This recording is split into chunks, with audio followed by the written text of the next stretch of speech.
Assalamu alaikum wa rahmatullahi wa barakatuhu. Brother, dear friend of mine, one of the brothers, man, we go way back. We grew up together.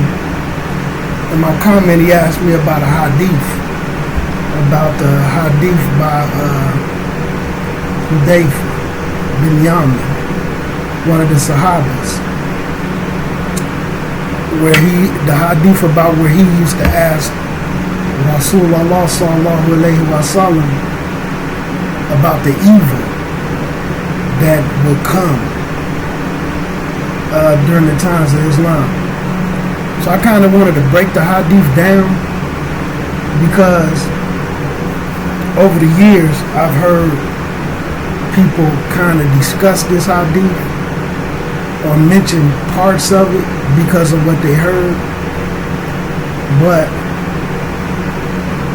being that some of them had never really read it or didn't read enough hadiths, it details what these evils is going to look like. So I want to discuss the hadith to put it into the context, because like I said, the individuals I heard speak about it put it in their own context and miss what they should be looking for, and then add what they feel like they should look for. So not necessarily taking it out of context, but taking it out far enough that they don't know what to look out for. And so not only this hadith, but other hadiths detail it. And it's an extremely beautiful hadith that I've clung to since I first read it in Sahih Bukhari in maybe 2005. So we talking about almost 20 years ago, 2005, 2006. Because when I read this hadith, it was a hadith I never expected. Like in some of my videos, I said I used to read hadiths, and I never thought a day would come when I would see these things in my lifetime. And it was one of the hadiths where I was like, whoa, I can kind of see some of this already. So let me break it down, and I'm going to use Bukhari, and I'm going to also use Ibn Majah, because Ibn Majah takes the last part of the hadith and adds a lot of taqreej to it. So in Bukhari, this hadith is in here twice, but we're going to take the one from the book of fitna, right? The book of fitna, the fitnas that's going to come, that we're going to see, right? So it says, it's under the title heading, so that you can understand what type of fiqh you should get from it. Let me show the book. So in Bukhari, when they have them in title headings, I don't know how clear that's going to be, but this is under the title heading that is under, so that you should have an understanding of what type of fiqh that you should get from it, right? So you can even see, even in your Arabic, right? So the title, the chapter heading is what a Muslim should do if there is no righteous group or righteous Muslims around them or in the area. Now think of how old Bukhari is, Imam Bukhari is. And the fiqh, the understanding for this, not him as age, how old this book is. The hadith was definitely there during the time of the Rasul. These is people writing down and jotting down conversations that they had with the Rasul directly. So it was right there. It's just like if me and you have a conversation right now, you ask me something, and I tell you something, and you know that it's so important that you write it down, and then you talk to other people about it word for word, how it's written down, our conversation, and then 1,000 years from now, people still using the advice from that. So hadiths have been around since the day of the Rasul, and it was written down. They had hadith sessions in the masjid, and it was understanding that these things was part of the wahi. Just like right now you can get on YouTube and you can see some of your favorite imams, some of your favorite scholars for the people who do Arabic. They sitting there and they having Q&As where individual people just asking them questions and receiving answers. Some of these hadith, when you pay attention to them, they was Q&As. People would sit there and ask questions while they got the Rasul there, and the Rasul was answering them. So this is the birth of what you call Q&As, questions and answers. Right?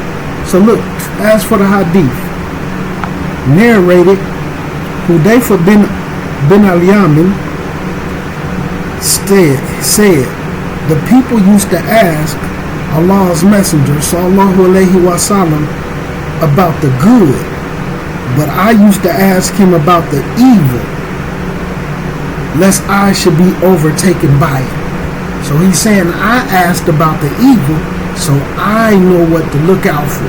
And that's why, like, a lot of times when you hear me talking and I be saying we need to learn how to look for shaitan, so we know how to guard ourselves and protect ourselves. This is some of the fiqh from these hadiths. So we breaking it down. Like he said, I used to ask the Rasul about the evil so that it wouldn't overtake me, so that I wouldn't fall into it. So I knew what to look out for. Alhamdulillah. Beautiful, man. Just the beginning of that. That ain't even a full paragraph. Just the beauty in the beginning of that and what we should take from that, from a Sahaba, a member of the Salaf. Know what evil to look for. Because some of us be in situations of evil, but we so busy looking for good or saying, why am I put here, thinking we're going to change it, and then it overcomes us because we don't see the evil in it. And if we do see it, we pardon it because we're giving people the benefit of the doubt, or we just overlooking it because they Muslim. Even when people putting us on game. Like when I tell a story when I was in Philly and I went and jumped out and I was finna buy these t-shirts from these people just because I thought they was Muslim. And when I jumped out and salamed them and they said, we not Muslims, and I said, what? Y'all not Muslim? And he said, no, we not Muslim. I didn't buy the shirts. I turned around, went back and got in the car. They was in the line at Checkers getting some food and, the drive-thru. When I jumped in the car, I said, hey, man, they talking about they ain't Muslim. They said, nah, they ain't Muslim. And I'm like, what? And then one of the brothers put me on game, said, that's what you get, jumping out, acting naive, just trying to salam everybody you see. You know what I'm saying? Then he said, I can see right now, you would let somebody rip you off just because they told you they was Muslim. Not as an insult, that was letting me know, brother, you need to be careful, man. Don't be letting people play you out because they say they Muslim. Because all they had to do was salam me back, and whatever they wanted for them shirts, I would have paid for it. Just because I thought I was helping a Muslim. You see what I'm saying? I didn't know what to look for. But they was honest enough to say no. Like I said, they had pants above the ankles.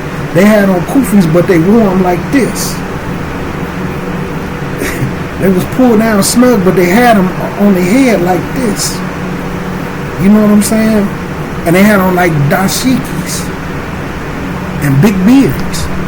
And like he said, I see right now you'll let somebody rip you off. You'll let somebody cheat you just because they tell you they Muslim. I learned from that. I advised from the same thing. I learned from that. And looking at this hadith, this was something I took from it a very long time ago. He asked about the evil so that he wouldn't fall into it. So when somebody coming and telling you about the evil, and you really seeing it, but you thinking you're going to be something different and this and that, and recognizing that's from enjoining the good and forbidding the evil, take it. Just like he took when the Rasul was telling him about the evil. So, like it says, right? So I said, O Allah's messenger, sallallahu alayhi wa sallam, we were living in ignorance and in an extremely worse atmosphere. We was living in ignorance, and our atmosphere was just horrible. Basically, our environment, the ways of the people, everything, it was just a horrible environment. Sort of like the inner cities. Our environment is horrible, right? Deplorable. Then Allah brought us to this good. Allah brought us to Islam. Will there be any evil after this good? So now that Islam done came, and now we on the hop. Alhamdulillah. Well, there comes some more evil again. Now keep in mind, he's breaking down the ignorant state that the people was in, and the whole entire atmosphere was ignorant. And they referred to this as an evil. Islam came and started to change that. Will we see that type of evil again? Look what the Rasul told him. The Rasul sallallahu alayhi wa sallam said, yes. That type of evil and ignorance and horrible atmosphere is going to return amongst the Muslims, especially Muslims who knew better, because they just came from that. Kind of like how some of us be in a horrible environment, then we get, Allah guides us to Islam however we guided to it, and then we accept Islam, alhamdulillah, feel good, know it's right, know it's correct, and then come right back to the ignorance as a Muslim. The Rasul is breaking it down for us. You can see it. So then it goes on to say, so the Rasul said, yes. I asked, will there be any good after that evil? So will we get back on our deen? Will a more Islamic environment come to prevail that evil? He replied, yes, but it will be tainted. It won't be pure. So when the people bring that, when the people come back to the deen, it's going to be tainted. It's not going to be as pure as what you're getting right now. Alhamdulillah. The Rasul is telling us, right? I asked, what will be its taint? What is it that's going to be making it tainted? Why is our deen, why is Islam going to be tainted?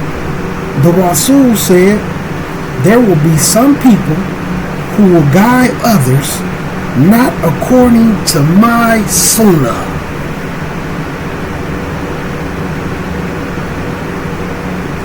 So that's the first bit of taintness that's going to come in. We're going to guide people. Let me read it again. He replied, there will be some people who will guide others not in accordance to my legal way of guidance, not in accordance to my sunnah. Birth of the madhabs, not knocking them.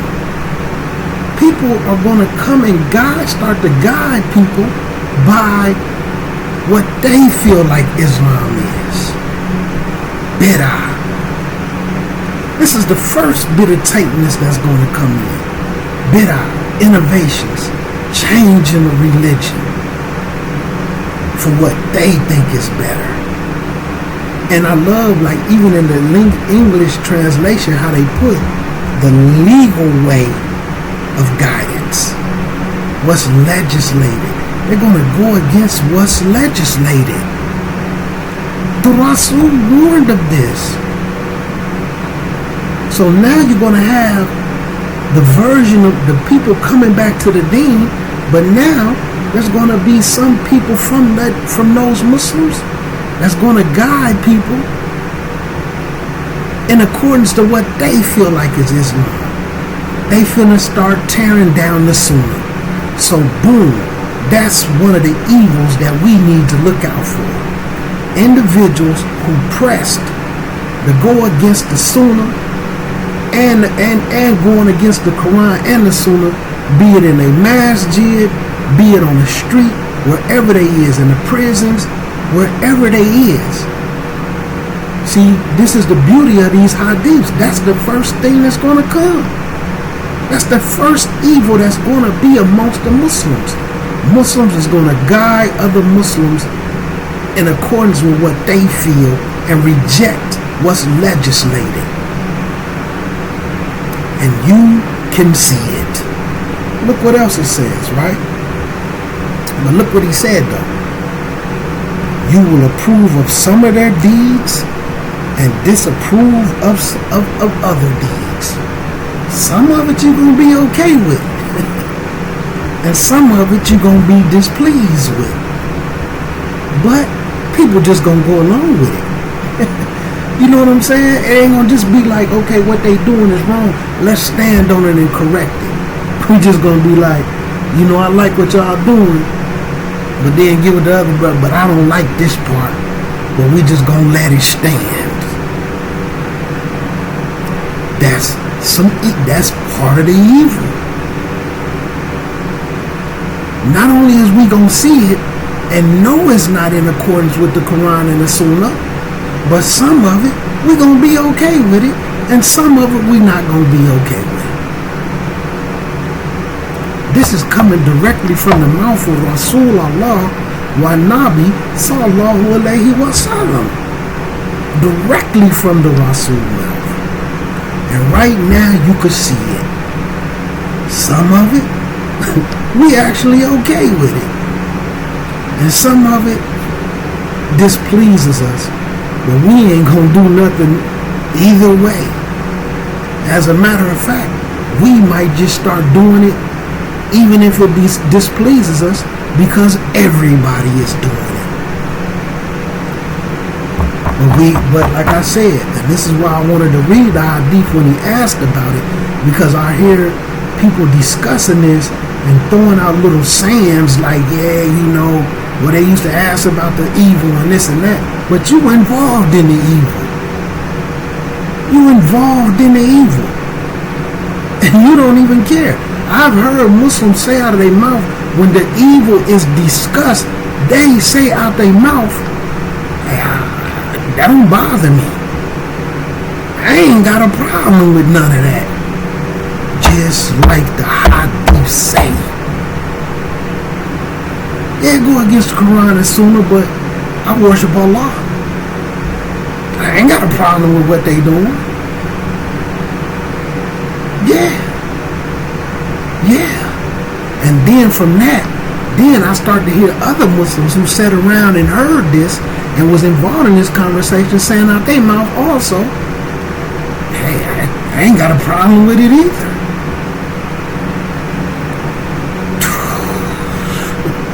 Just like the Rasul said. Now, you know, there's other groups, like the Hebrew Israelites. I seen one of them trying to tear down Islam, saying that there's no prophecies. How the Rasul is a prophet and he never prophesied. That's because they don't know the whole religion, and because the way that the Bible is so tainted, they don't understand how the Quran works. It's not the book of the Rasul. It's not like cause y'all Bible, this is the book of Paul, this is the book of John, this is the book of Matthew. This isn't the book of Muhammad. This is Allah talking to the Rasul, putting him on, teaching him how to teach us. So it's going to come from Allah. Now when you come to the hadiths, then you can see the prophecies, because what they consider to be prophesizing, this has been prophesized. And you can see it today. Now let's continue with it, right? I asked, will there be any evil after that good? So keep in mind, now this is even considered to be good because the Muslims have came back from a state of ignorance and they coming back to the deen, but they guiding people without the sunnah, creating a bunch of bid'ah, and some of it we okay with and some of it we ain't, but we don't care. We amongst Muslims. So it's still some good, but that's just the tainting it. That's the little bit of taint, part of Islam, part of the deen that's going to be tainted. So look, I asked, will there be any evil after that good? He replied, yes. Yes. Now look at the evil that's going to come back. Yes, there will be some people calling to the gates of the hellfire. And whoever will respond to that call, whoever answers that call, will be thrown by the person that called him to the hellfire into the hellfire. So what does that look like? One, all bid'ah in the religion, the changes in the religion, all bid'ah leads to the hellfire. So if you accept that bid'ah and say, I'm cool with it, or you accept these evils that's in the religion, well, I'm cool with it, that don't bother me, and you implement these practices, they called you to the hellfire, and then the same people that's going to throw you in it. You can be invited, some of the brothers, it's tough for us, but you have Muslim men that invite you to fornication with other women. Man, y'all got some little females coming through tonight. Man, let's grab something to drink, something to puff on. You know what I'm saying? Order some fish and chicken from a Muslim spot and sit down with these little honeys and get it cracking. Now you fornicating. Some of us be married. Now you committing adultery. And the same goes for some sisters. Sisters call other sisters to the same thing. That's calling you to the hellfire. If you answer that call, that same person gonna be the one that throw you in the hellfire. Now, this one, I heard people say, because they heard of this is from the same hadith. Man, when I first heard that Muslims call other Muslims to the hellfire, it didn't make sense to me. You know, babe, I really rejected it. Because you never read this hadith for yourself. And you want to use little bits and pieces of it. But let's look at what the evil that is discussed in it. When he asked about it, what he told that the evil was going to look like. Come on, man, let's set up a fake foundation, man, and hustle Muslim kids and steal the money. Like they don't know about the Quran ayats about taking from the orphans. Technically, in Islam, when a young kid doesn't have a father, they consider the orphan in Islam. Not a full orphan. They still have a mother, but their mother might be so helpless that somebody got to take care of her to help take care of the kid. See, it's very rare, not in today's time, some sisters that getting taken care of by the government, and they use that government assistance to help take care of some of these brothers and their kids, and the brother just loafing off of them. But it's rare, even with the way the system is set up, it's hard for a man to go get some assistance to take care of his kids. It's easier for the woman. It's easy for a woman to go ask a man, like a woman can be pregnant. I just did it for a Muslim sister, not speaking on my deeds, but they go to Amazon and pick out a whole bunch of baby stuff and do a registry, and they can tag, and then people can buy stuff for them. Let a Muslim brother do that. A single Muslim father with a newborn baby and something happened with the mother. Let them go buy a whole bunch of stuff on Amazon and send the link out where people can purchase the stuff, and it'll be sent to them. They gonna clown the man. But see, when it comes for the women, it's not like that. So the thing is, these are certain things, man, that's evils and different things that's coming in, man, like where individuals is getting called to the hellfire by other Muslims. Now, how do we know that they Muslims? Look what the Rasul says. Because also in this hadith, This hadith is extremely beautiful, and it's in the first maybe 10 hadiths that I clung to that really stuck out to me because I started seeing it. I was able to see it. A lot of the hadiths, I was like, alhamdulillah, man, but I never lived to see that. Then as I started reading and coming to getting a little further, in the top 10, this is one that I was like, whoa, I can see this. I can see this. It continues, right? Where it says, and whoever will respond to that call will be thrown in the hellfire by that person that called him. I said, Hudayfa said, oh Allah's messenger, sallallahu alaihi wasallam, will you describe them to us? So, because keep in mind, he's asking about it so he know what to look for. So he knows what not to fall into, right? So he asked him, can you describe them from us? Can you describe them to us? Now he's saying us because keep in mind, this is a group, this is a Q&A. They're doing questions and answers. That's why he's saying the other people only asking about the good. I'm asking about the evil so I don't fall into it. Will you describe them to us? The Rasul said, they will be from amongst us. They gonna be Muslim. They gonna be our people. Now, now keep in mind, what's the title, the chapter heading for the fiqh that you're supposed to get out of this hadith? Let's bring that reminder down for the people who still in doubt, just like the other individual, because they possibly fell into the category of individuals that call other Muslims to the hellfire, so they don't want to accept it. What's the title of the chapter heading? What a Muslim should do if there is no righteous group of Muslims around them. This is letting you know. Like even when it's saying people gonna call people without my sunnah, this is describing the evil that the Muslims is gonna bring to the good of Islam. Yeah. So look what he say though. He said they will be from amongst us. They're gonna be Muslims. They're gonna be our people, and they're gonna speak our language. They're gonna speak that Arabic. They're gonna chop it up, man.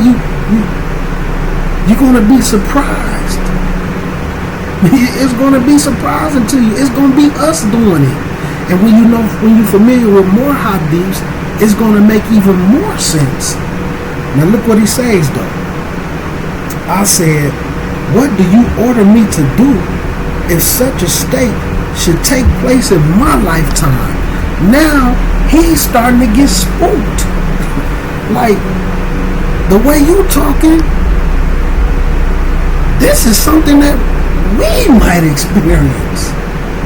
So what should I do if I come across Muslims like this in my lifetime? Look what the Rasul told me. He said, stick to the group of Muslims and their imam, the main ruler, right? Stick to the group of Muslims and their main ruler, of the righteous ones. Stick to that main group. Stick to the Muslims that haven't fell into this. Understand your deen so you know what to look for, so that you can stay away from the group that's up on bid'ah. So that you can stay away from the ones that's calling, so like in our time, that's calling people to fornicating, adultery, gang banging, dope selling, stripping, like anybody who listened to my video in a Muslim home, where I'm in Upper Darby. I don't think I mentioned the city in the video, but I'm in Upper Darby, which is basically a pretty part of Philly, and it's a Muslim sister in there with a strip, done turned her bedroom, stripper pole stage and everything in there, and selling marijuana. And then the other Muslim sisters is selling dinners downstairs to the individuals who coming in drinking and smoking. And we talking about Muslims. That's not calling Muslims to the hellfire from Muslims. And this sister was a full niqabi. Niqabi by day, stripper by night, in her own home, in her bedroom. Wallahi, stripper pole, everything in her bedroom. And this ain't something somebody told me about. This is something I seen with these. With some other little Muslim brothers on my travels. That's not calling Muslims to the hellfire by other Muslims? To the gates. I can say the gates of the hellfire. But let's continue. So Hudayfa said, what if there isn't a group of Muslims nor an imam? And see, that's why I was talking about and this is a reality. This is a reality. In America, a lot of the masjids don't have a real imam. A real educated, went to school, knowledgeable imam. A lot of them is foreigners who memorized the Quran as a kid, and their religion has a lot of culture in it. It has a lot of bid'ah in it. It's half Sufi, it's half Shiite, it's Deobandi. No knock to them groups. And you could tell by the bid'ah and things that you see in these masjids. And then you see their structure. They don't be a real imam. They don't be real educated because they misunderstand the hadith about the person who can read. They think the person who know how to recite the most Quran should be the imam. And that's where, when you don't understand the Arabic, they referring to leading the salat, not leading the community, but the person who knows the most Quran, who implement the most Quran. And contrary to popular belief, in order to implement the Quran fully without just talking about it, you can't do it without hadiths. It's impossible. You can't make salat correctly without hadiths. You can't fast correctly, knowing when to break your fast, knowing when to stop eating, knowing when to start eating, when the months, how to calculate the moon. You can't do those things without hadiths. Hajj. You can't go make Hajj without hadiths. So, and these commandments that come from the Quran, you can't make wudu in accordance with how it should be made without hadiths. And this is what people fail to understand. So this is what he's saying. So what if there is no righteous group of Muslims? All the Muslims is on bid'ah, and then the other section of the group of Muslims is calling Muslims to the gates of the hellfire. So what if there's none of that, and there's no imam to go to the imam and say, okay, hey, imam, you the imam of this masjid, but what can I come talk to you about? You up on a whole bunch of bid'ah. And what I've seen in certain masjids, also in time with this hadith, especially here in this city, where an Arab and a Pakistani, they both given the kutbars because this is a fight between the masjids, between the Indians and the Arabs, where they done rubbed out the Wafdeen imam. There's no third week for him to get a kutbar. You know what I'm saying? So the Arab, he give a kutbar for the Arabs. The Pakistani, they alternate weeks, but they totally rubbed out the Wafdeen imam due to the deficiencies that they had in deen concerning giving kutbars, because they only knew how to do taleems. Jumu'ah wasn't even real to them because it wasn't in the Quran, although there's a whole surah called Jumu'ah. But there was a compromise, because when they split and the Arabs went this way, they stopped a whole lot of the bid'ah that was going on. But what does it, in accordance with this hadith, what do it show? Some of the bid'ah they was okay with, and some of it they wasn't. Once they split and opened up the old building, they stopped doing a lot of it. but they was okay with it. They implemented that bid'ah, knowing it was wrong, but they just came up with a compromise. You do the khutbah 1 week, and I'll do the khutbah the next. But wasn't neither one of them a real imam. So how do you go? So now you don't have no real imam, and you don't have no Muslims that stand away from bid'ah. And if they, or even worse, they up on bid'ah, and they're gang member Muslim. They're dope dealing Muslim. They're fornicating, adultery committing Muslim.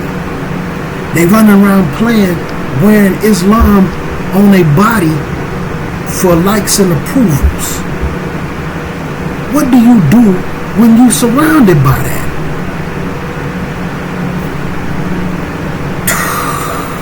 What do you do? Which is letting you know, if the Rasul advises him, the Rasul is letting him know, oh, that day is gonna come. That day is gonna come. So look what it says. So he asked him, what should I do? If there's no, and keep in mind, what's the title of the chapter? What a Muslim should do if there is no righteous group or Muslims in their area. And you can't make hijrah or different things is stopping you from moving to an area where this is. Look what the Rasul advised him. The Rasul said, then turn away from all of them. Get away from them. Because if you don't, you're going to fall into some bid'ah in some way, shape, or form. You're going to act up on some bid'ah in some way, shape, or form. Or you're going to be around these Muslims calling each other to the hellfire. And then you might have to be the one to sit up there and advise them, admonish them. And now you went to arguing and beefs. And because they know they in the wrong and being right is not in them. So now they got to tarnish your name so to keep the heat off of them. Now you done fall into some argumentation with some corrupt Muslims on top anyway. So you're going to fall into some type of harm in some way, shape, or form. If the Rasulullah sallallahu alaihi wasallam says, if this is what happens to you, turn away from all of them. Turn away from all of them. Now look what it says. Even if you were to bite down on the root of trees till death overtakes you while you are in that state. Basically saying, even if you had to break down to the point where you living off in the forest, you living off in somewhere, you know, in a lot of desert countries and stuff where they have cactuses, and like African countries, you can bust down to tree roots or chop down in the bottom of the tree's roots and get fresh water out of them. So this is, and some of these roots you can also eat. So you can eat and get fresh water from these roots. But even if it get to a state, it's better for you to walk away from all of them and go live somewhere by yourself completely and be alone with your Lord on Quran and Sunnah the way that it's supposed to be implemented, even if you just living off tree roots. Now, like I said, I wanted to break this hadith down because people always talk about this hadith, but they don't add the context. Like, oh, well, you know, you got to ask about the good. I mean, they ask about the good, you got to ask about the evil, and that's going to make you better and this and that, while you figure out how to be around all these evil and not be affected. No, the hadith say, man, get away from them. And with me personally, understanding these type of hadiths, and I do, and there's Quran ayahs that you can also tie into this. When a person does this and say, man, I'm finna get away from y'all evil, other Muslims like, nah, you can't do that, man. You leaving the main body of Muslims. Y'all not the main body of Muslims. Y'all fit the description of what was the Muslims that's going to be in this hadith. That's the description you fit. You understand?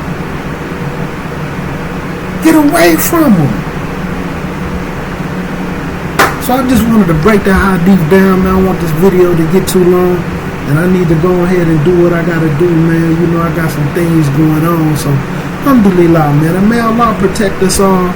And I like to say, man, you know, for some of the young Muslims, man, that, you know, may listen to me, I'm not saying people going to be perfect.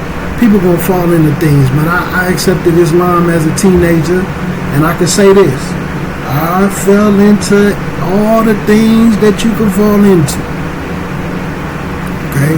I'm not talking about something I heard about. I was the gangbanger that Islam came with the gang, no shahada. I was also, just like one brother is coming to my head while I'm telling this story, just to show the wickedness and evilness of this gang. This was an individual when he was like maybe in his early 20s, maybe 18, 19. He knew some members from this gang that I was in that was Muslim because of the gang. Yeah. And he went to them because he also wanted to be Muslim. And he told them, hey, you know, I want to become Muslim. They told this brother, you can't become Muslim because you a GD. You can't become Muslim because you a GD. And some of these same Muslims are still around with that same mentality. So when GDs and BGs, black gangsters and other things, and certain BDs and stuff accept Islam and come to the masjid, they still be banging on them. And then when I'm around and I say something because I recognize what they're doing, to them they look at it as a form of betrayal. Why you care? That N-word ain't nothing but a GD anyway. Nah, he Muslim. And that gang stuff, for one, on the streets, you wasn't recognized no way. You know what I'm saying? You wasn't recognized no way. And don't expect that stuff, you know, like wallahi, we in the masjid, and then I'm gonna continue with what I was saying, just to give a prime example. One brother who came in, he was lacking a little bit, you know, from the GD side, real rugged cat, man, moved down here, you know, like we right outside Chicago, a couple hour drive, right? Come down here from Chicago, and you know, he was a GD dude, man, and you know, one of the cats gonna sit up and say, man, let's put this brother under finball arrest. See, when you in the joint and stuff, man, like they had like vice lord arrest, where they put you under arrest, you know what I'm saying? And it's different things. So to be honest with you, I understand what putting brothers under arrest look like, and then I understand how they be playing them. And then I be really wanting to tell some of these GD cats who come in there looking for Islam, they really got y'all under arrest, B. They playing with you. And because I say something, they look at me like I'm betraying. Man, I ain't no gang member, man. But I'm saying I've came from all that. I had the girlfriends. I was drinking. I was smoking weed. I hustled. I done been in cars, riding around hunting. You know what I'm saying? I done been in the cars with individuals, and we out there just as stupid as can be, hunting. You know what I'm saying? I done been on that. I done been in groups. We on this side, and we run to the middle, and we get to banging and fighting in clubs, skating rinks, parks. I done did all the dumb stuff. But I was Muslim, man. And I know how hard it is to walk away from that, especially when that stuff get in your heart. And I know a lot of people ain't gonna change overnight. I was a Muslim. I didn't want to be married. So, you know what I'm saying? The majority of the females and everything I was doing that as a Muslim. I didn't want to be married. So I know the struggle. I didn't want to stop. I wasn't an alcoholic. I wasn't a sloppy drunk. But I used to like to drink beer. You know, when I barbecue or something, drink me a little beer. You know what I'm saying? But I wasn't like a sloppy drunk. Like I couldn't drink Like I know people drink 12 beers and all that. I give me a 6-pack. If I finish the whole entire 6-pack, I'll be good. You know what I'm saying? I give me like a couple of double deuces or 40, and I'm good. Cause I never wanted to be drunk. I wanted to buzz, and I didn't want to give that up. I ain't gonna lie to you. I wanted to be the Muslim still drinking beer. I wanted to be the Muslim still smoking weed. So I know the struggle. But man, you gotta make dua, man. You gotta make dua to Allah. And I know how the scene is out here for the brothers and the sisters, man. I know the brothers, man. A lot of these sisters, man, is don't nobody want to wife them. I get it. But man, you're gonna have to choose what Allah put before us, man. Same with sisters. I know some of these brothers, man, not really worthy. But see, in Islam, we can't do the, see you next time. You gotta be married. And I know in the dunya, some of these people that we was having sex with, we never would have married them. And sometimes in Islam, we marrying people we would have never married sometimes. And I'm gonna close on this, because I want y'all to understand the difficulty, and I understand. And then like for some of the mature people, one of the mistakes that we fall into, that I'm seeing a lot, including myself, sometimes we be in these relationships, man, and people be talking about they settling. Sisters, man, I done settled for this brother. I could do better. Because they may be looking at a brother who may have a better car. He may have a better job. He may not have a criminal record. But you may look at that person better than your husband and be like, I could have had him, but I settled for this dude. But that dude may not wanted to live up in the house with you and live the exact same type of life.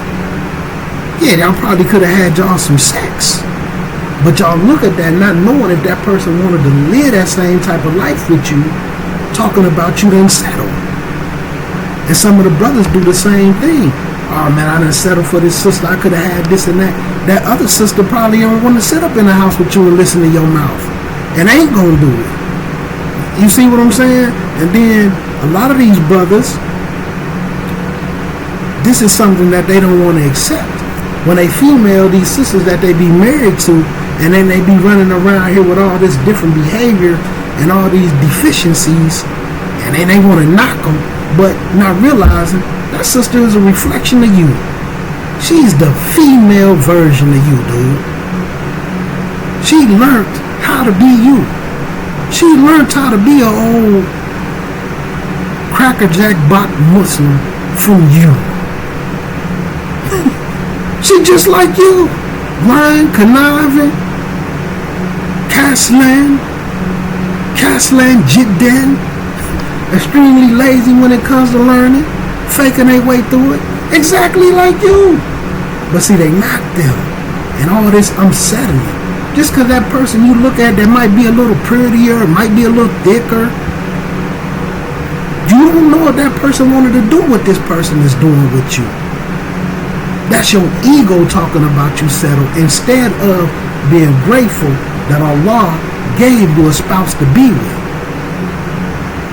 Brother and sister, when you look at some of the marriages back then, in the time of the Rasul, and what Allah as a wajel command, you'll understand, man, being grateful for what Allah has done for you.